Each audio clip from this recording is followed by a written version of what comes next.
Le toit d'un conteneur maritime comme celui sur lequel je me tiens peut énormément chauffer à cause des rayonnements du soleil. La température du toit du conteneur en plein été à 14 h au mois d'août dépasse les 60 degrés aussi bien à l'extérieur qu'à l'intérieur. Initialement celui-ci était bleu, on l'a repeint avec une peinture thermoréflective et on a gagné près de 20 degrés sur la température du plafond. Je vais vous montrer dans cette vidéo tout le processus pour préparer la surface du conteneur, appliquer la peinture et à la fin on vous montre le résultat en termes de différence de température à l'intérieur et à l'extérieur. La première étape c'est de bien nettoyer le toit du conteneur. Pour ça on commence par passer un bon coup de Karcher sur la totalité du toit.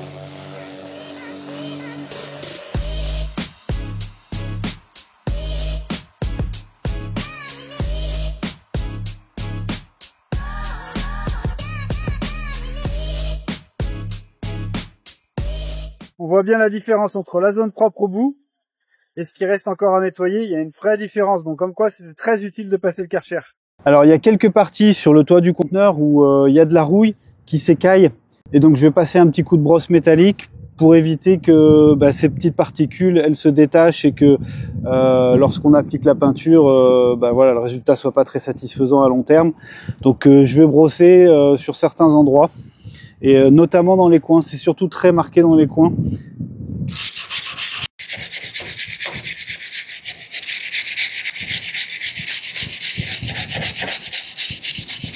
Là, il y a un petit enfoncement dans le toit, donc il y a plus de rouille à cet endroit-là.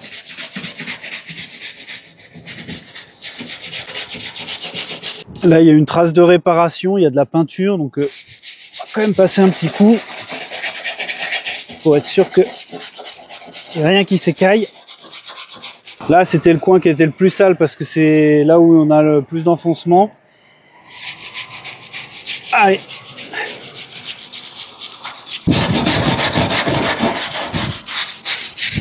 Allez, je remets un petit coup de Karcher sur les endroits que j'ai grattés.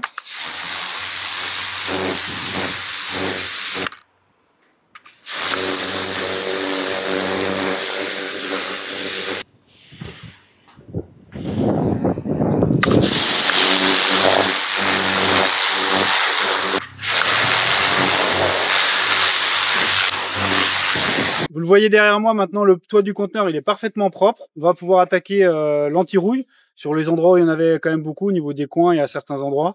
Je suis allé chez un client à côté d'ici, un distributeur de peinture.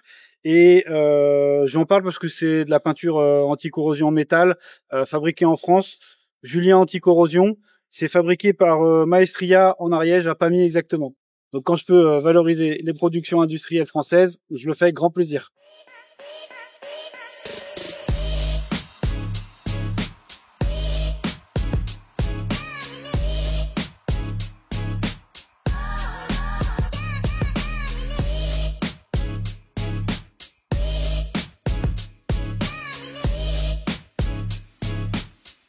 Ça y est, le passage de l'anti-rouille sur la totalité du toit du conteneur est terminé.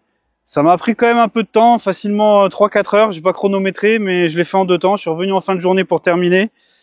J'ai passé scrupuleusement tous les petits points de rouille au pinceau, en me focalisant bien sur les coins ISO qui étaient quand même bien rouillés. Maintenant, tout est bien protégé. On est prêt pour la dernière étape, où on va appliquer maintenant les 2 couches de peinture thermoréfléchissante. On utilise ici la peinture thermoréflective Rooflect Therm Premium de chez Renovcoat que vous pouvez trouver dans notre boutique sur adopteunconteneur.fr.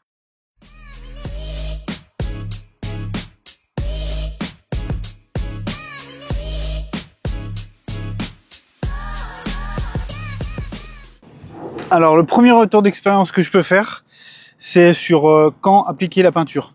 Là, je viens de terminer seulement cette partie par rapport au timing, j'ai pu commencer qu'à 9 h. Il a un peu plus de 10 heures passées et à cette heure-là, donc on est au mois d'août, début août, on est déjà à 39,4 sur les zones non peintes. Voilà, les zones brutes du conteneur. Voilà, 39,8, quasiment 40 degrés. Ce qui se passe, c'est qu'à cette température, la peinture, elle sèche trop vite, pas le temps de tirer la peinture et le travail est pas de bonne qualité. Alors qu'en démarrant à 8h30, 9h moins le quart tout à l'heure, je pouvais tirer la peinture très facilement. Donc je m'arrête pour l'instant, je recommencerai demain encore plus tôt. Donc je continue ce matin, là il est 7h30 environ. Et clairement, donc on n'a déjà pas le soleil qui tape sur le toit du conteneur. Et là, on est à voilà 13,7 degrés, donc la tôle est fraîche. Je vais pouvoir continuer de peindre au rouleau et de pouvoir tirer la peinture. Sans doute qu'au pistolet, ça se passerait différemment, mais ici, je peux pas le faire au pistolet, je suis pas équipé. Voilà, c'est parti pour terminer cette nouvelle phase et après, on pourra faire la deuxième et dernière couche.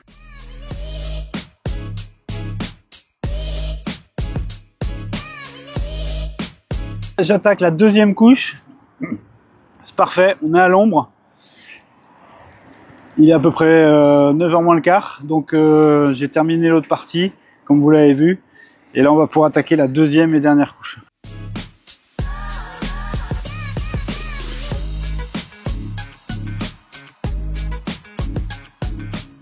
Voilà le résultat final. Le simple fait d'avoir assaini le toit et d'ajouter 2 couches de peinture supplémentaires, ça sera très bénéfique pour la longévité du conteneur. C'est le moment du verdict. Il est exactement 14h, donc ça veut dire qu'aujourd'hui, début août, c'est le moment de la journée où les rayons sont plus droits et donc on a le plus de rayonnement solaire au mètre carré. On va maintenant, après l'application de la peinture thermoréflective, regarder quelle est la température.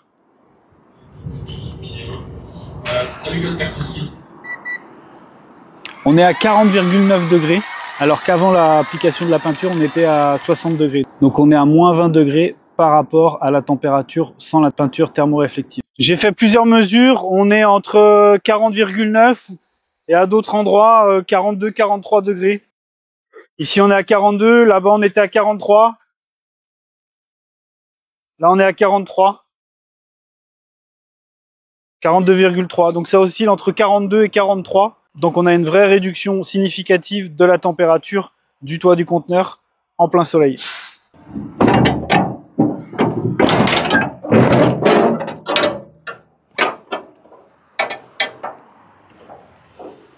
On va voir quelle température il fait sur les parois intérieures du conteneur. Donc 46 degrés sur la paroi extérieure exposée au soleil et 43,5 degrés là-haut sur le plafond. Donc on a quasiment la même température que côté extérieur et on a aussi donc une belle diminution de la température grâce à la peinture thermoréflective. Parce qu'à l'intérieur aussi, comme je vous l'ai montré au début, on était à plus de 60 degrés.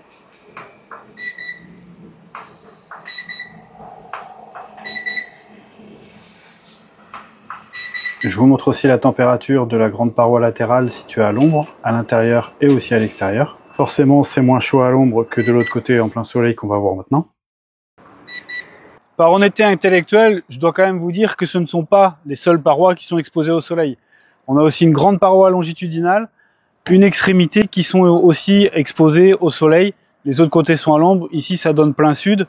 Donc évidemment, c'est sur le toit que ça tape le plus à la verticale. C'est là où il y a l'intensité du rayonnement solaire la plus importante au mètre carré. Cependant, on a aussi un rayonnement ici.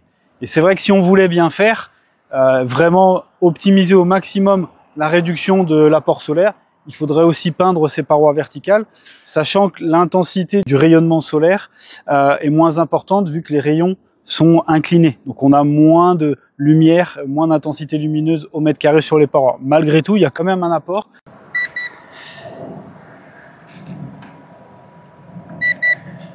Là, on est à 47,6, 47,8.